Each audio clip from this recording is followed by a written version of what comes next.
Okay, I'm starting by opening VirtualBox.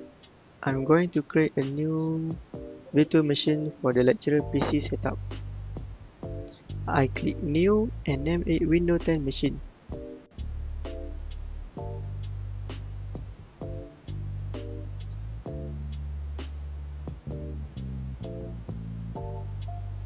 Next, I mount the Windows 10 ISO file. For the type, I choose Microsoft Windows, and for the version, I'm selecting Windows 10 64-bit and skip unattended installation. Next, I'm assigning 4 GB base memory and I set CPU to 5 for processor handle more app or background process at the same time without slowing down. Now I create a virtual hard disk. I go with PDI and dynamically allocated storage with a size of 50 GB that should be enough for regular academic use. Now I'm ready to start the virtual machine and begin the Windows installation.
Hi there, I'm Cortana, and I'm here to help.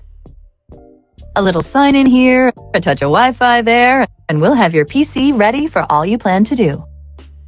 Use your voice or the keyboard along the way, and if you'd like me to stay quiet, just select the little microphone icon towards the bottom of your screen.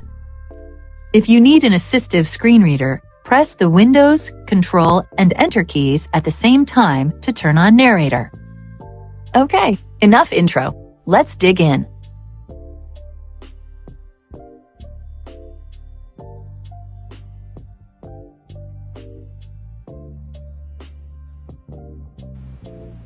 Here I'm selecting my language and keyboard layout.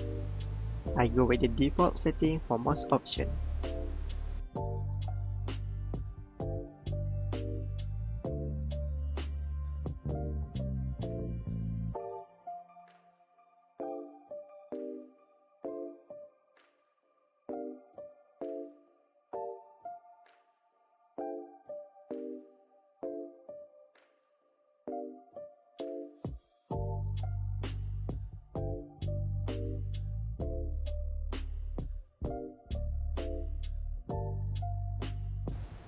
Once Windows is installed, I create a local account for the lecturer. I name it something simple like lecturer and skip sign in into a Microsoft account.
Alright, the setup is done and I reached the desktop.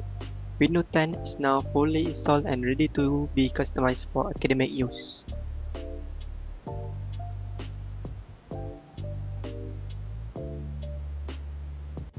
Hi, in this video I'm going to show how I add and remove some window feature to make the system more suitable for a lecturer academic work. First, I open the control panel, then go to Program and click Turn Window Feature on or off. This is where I can enable or disable different window components. Here I'm turning on NET Framework 3.5. A lot of academic and research applications still depend on it, so it is a good idea to have it enabled. I'm also turning on Telnet Client. It's a simple network tool that might be useful for troubleshooting or teaching basic network commands.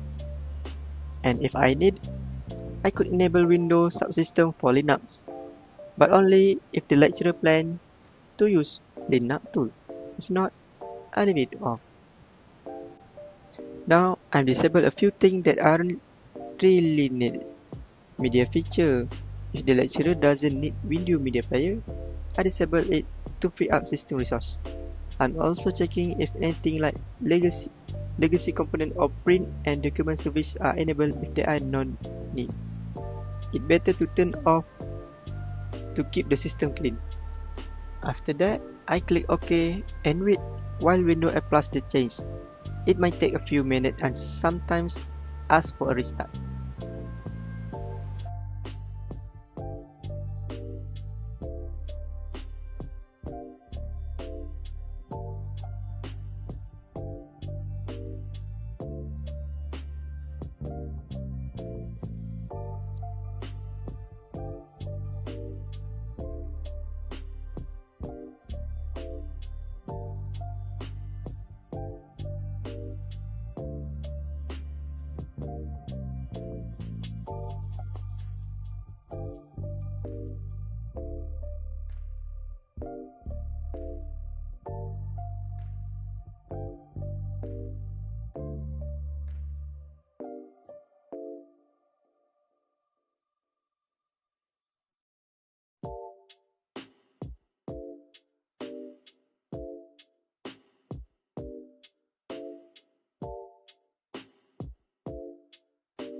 That's it. I enable the features that are actually useful for teaching or admin work and remove one that just take up space.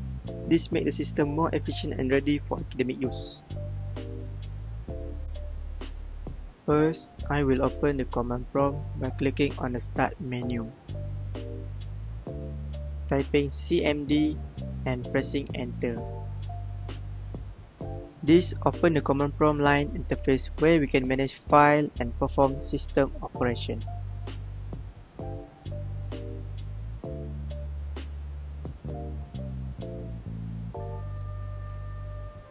Now I will create a new file named assignment.txt using the echo command. The text inside the file will be, "This is a file for OS assignment."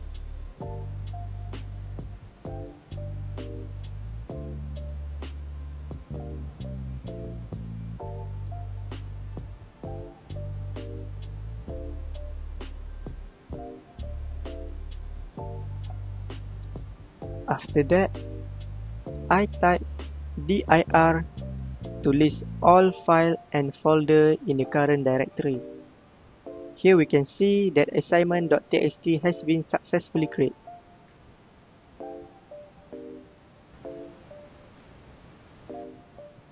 Next, I will create a new folder named backup_folder using the mkdir command, which stands for make directory.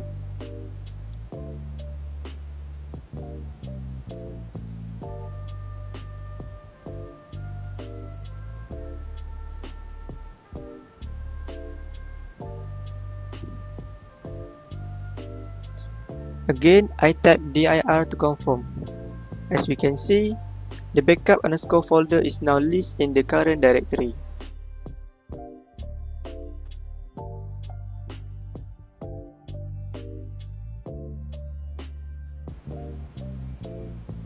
Now, I will copy the file assignment.txt into the backup folder using the copy command.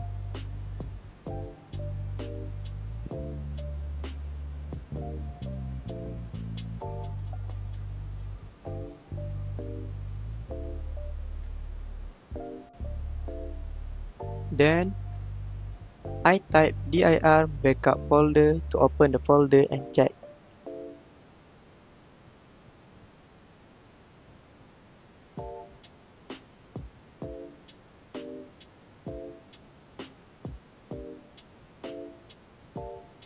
As we can see, the file assignment.txt is now inside the backup folder.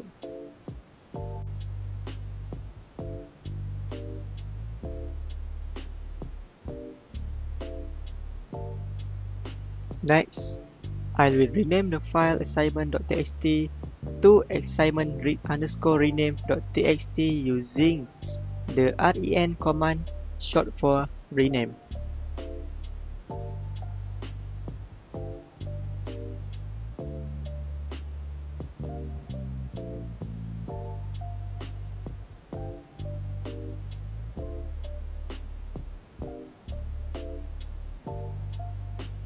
I type dir again to confirm the original file name is no longer here.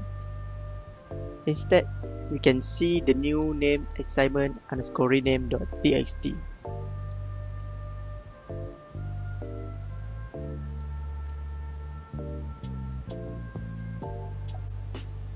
Lastly, I will delete the rename file using the del command. This will permanently remove assignment_rename.txt from the directory.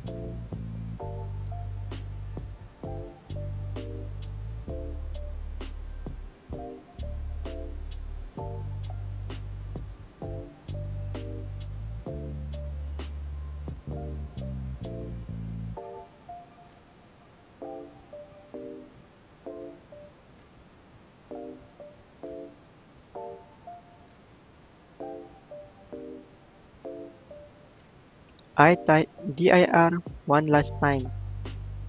The file assignment_rename.txt is no longer listed, which means it has been successfully deleted.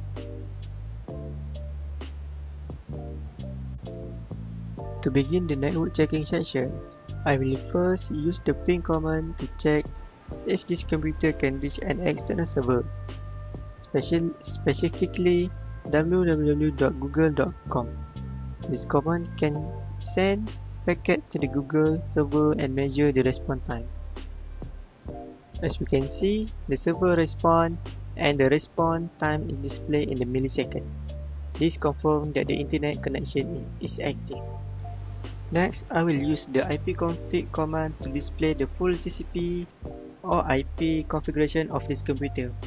This includes the IP address, subnet mask, default gateway, and other useful information. This detailed output is helpful for troubleshooting network issue and checking the network setup of the system. Finally, I will use the traceroute command followed by www.google.com to trace the route taken by data packet from this computer to Google server.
This command shows each hop the data passed through, including the IP address and response time at each step. This is useful to identify where any delay or connectivity issue might be occurring in the network cache.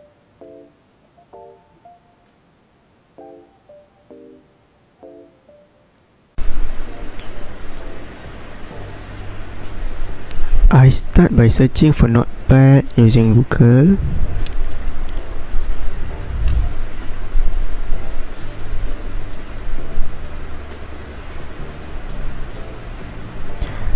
I go to the official website and download the latest version of the installer file. That's it. That's the file.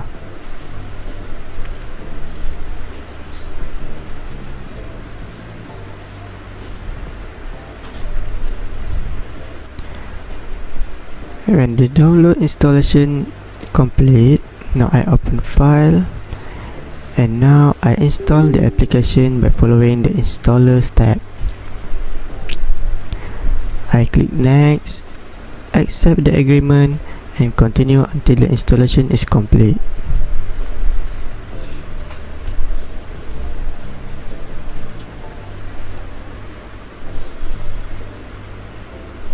Well done.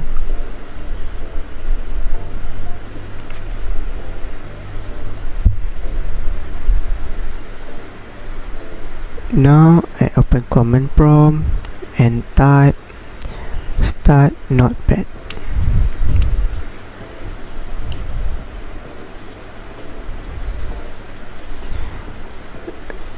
This command tells Windows to launch the Notepad application that I have installed earlier. As we can see, the program opened successfully. That's